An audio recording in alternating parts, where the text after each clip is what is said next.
As of January 2025, only 2 B&Ms have ever been torn down.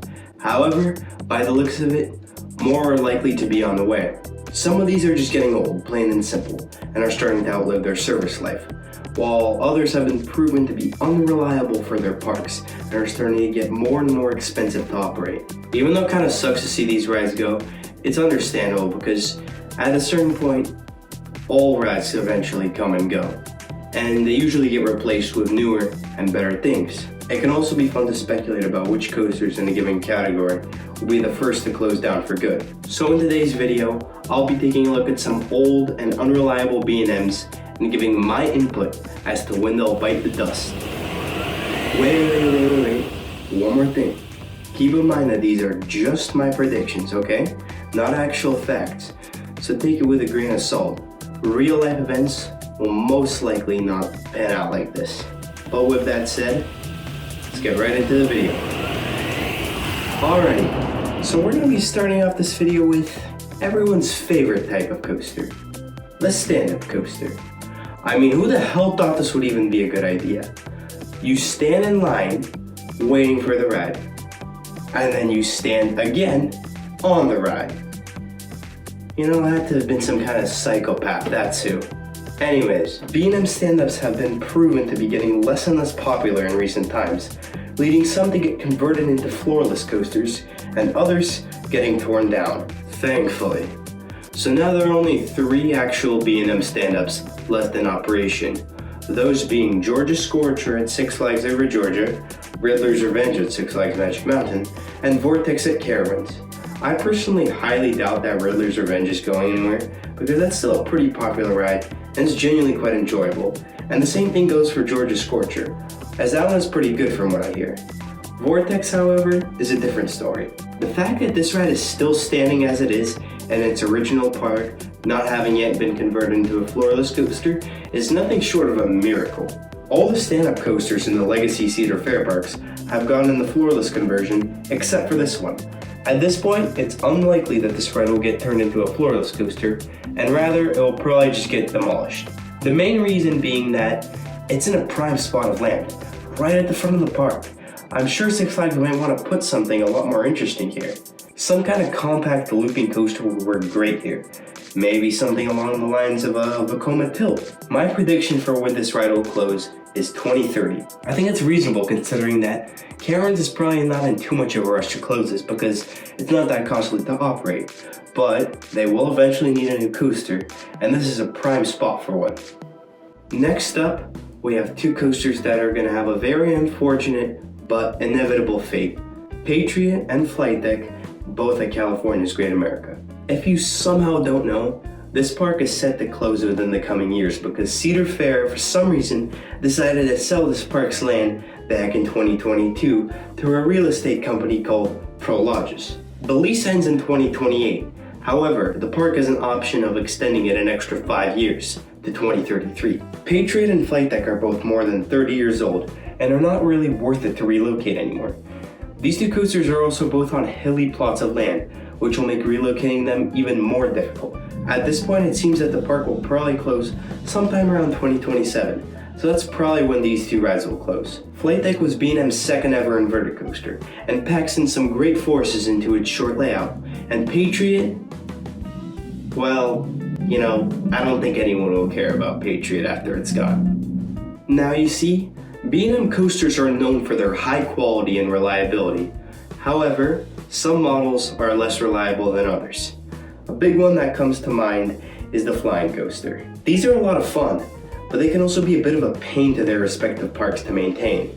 They also tend to take forever to load trains. The first flying coaster to ever open was Galactica at Alton Towers, but between its 2016 refurbishment, Alton Towers not getting new coasters too often, and it generally just being a smaller scale coaster, I think that it's unlikely that this is going anywhere anytime soon.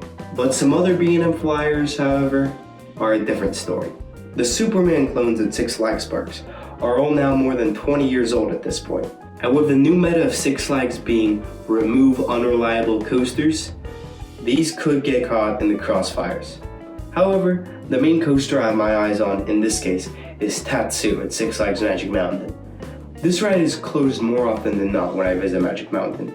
Also, since the merger, there have been quite a few rumors that this thing may be on its way out in the coming years. It's really sad to see because this is definitely one of the best coasters at Magic Mountain and has become a real icon of the park since it opened back in 2006.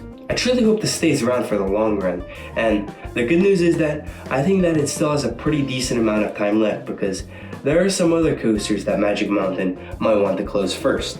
But anyways, my prediction for when this will close is somewhere around 2035. So far, we've talked about unpopular coasters and unreliable coasters, but now it's time to talk about coasters that are just getting old, plain and simple. The main one that comes to mind is Kumba at Busch Gardens, Tampa Bay. This coaster has been closed for a while now. Apparently there was some kind of sinkhole nearby or something? I don't even know.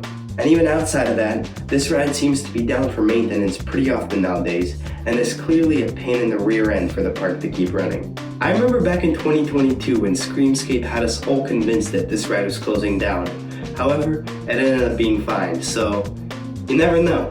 Now, some people are also saying that this ride can maybe get the Incredible Hulk treatment and get fully retract, but I highly doubt that. This ride is not as iconic and popular as the Incredible Hulk is, and it would probably be a better investment for the park to just scrap the thing and build a whole brand new coaster there. Something they can also maybe do to commemorate the ride is pull off an Alton Towers and keep the corkscrews in place, just to keep the photo up. I mean, at this point, everyone and their grandma has taken this exact photo. It's the most iconic part of the ride. I would give Kumba maybe another 2, 3, hopefully 4 years, and then I think it will be time to replace it with something newer. Another old sit-down coaster is Dragon Con at PortAventura, but I don't think this will be getting removed in the near future, unless the park really wants to expand their China area. Staying on the topic of old coasters, we have the first coaster ever built by B&M, Firebird at Six Flags America, previously known as Apocalypse, and before that, Iron Roof at Six Flags Great America. This ride has clearly been through a lot, starting off as a stand-up coaster, then moving to a whole different park before getting converted into a floorless coaster. So it's no surprise that the common sentiment amongst coaster enthusiasts nowadays is that Firebird kinda sucks. From what I hear, it's pretty rough and generally a pretty boring ride experience. It seems that the ride getting converted into a floorless coaster actually made it worse. The only thing still keeping this ride around is that Six Flags America never really gets anything new. Despite that, there will definitely come a time when the ride gets quote-unquote too old and the park will have to take it out. I would say that this would come somewhere around 2028 to 2032, and it will likely be their spot for their next new coaster. Another stand-up to floorless converted coaster likely to be on its way out sometime soon is Rougarou at Cedar Point. This ride's main problem is the fact that it just gets completely overshadowed by pretty much all of Cedar Point's other coasters. The ride itself is not really that bad. I've personally ridden it myself and I don't have many complaints about it. Rougarou is just kind of okay in my book. Nothing too special. I do think there are other coasters at the park that could be gone before this one, but I still expect this ride to be gone relatively soon. I would say this ride will probably be gone by sometime around 2034. I want to end off this video by mentioning another one of B&M's older models, the inverted coaster. Batman the Rat at Six Flags Great America was the first one to ever be built. However, this one gets maintained pretty well and still runs pretty great from what I hear. I think that most of these Batman clones are safe. However, one candidate that comes to mind for possibly being removed sometime soon is Chupacabra at Six Flags Fiesta, Texas.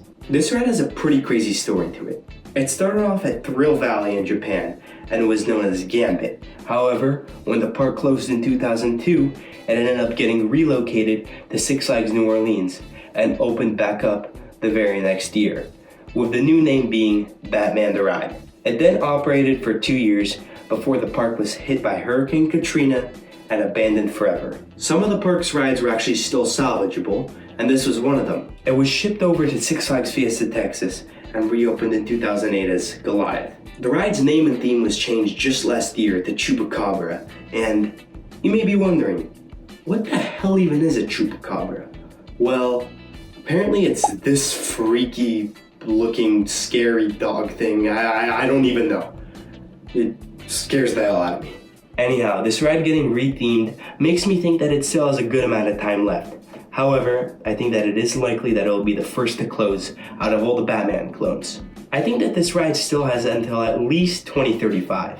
Raptor at Cedar Point is another invert that is getting somewhat old, but other than it being a bit rattly, this ride still runs mostly fine. I'm personally more concerned about its clone, Monster, at Walligator Grand Est in France. This ride was relocated from the infamous Expoland and apparently doesn't even run with the trims on. These two factors can really affect the ride's lifespan. As long as Walligator has a good maintenance department, this ride should be fine for the long run. But anyways, that's about it for today's video. Hope you enjoyed it, and keep in mind, these are just predictions, okay? Not actual facts. Real life events will be quite different from these, most likely. I mean, if I got this fully correct, that would be kind of scary, but I probably won't. But anyways, if you did enjoy the video, make sure you leave a like.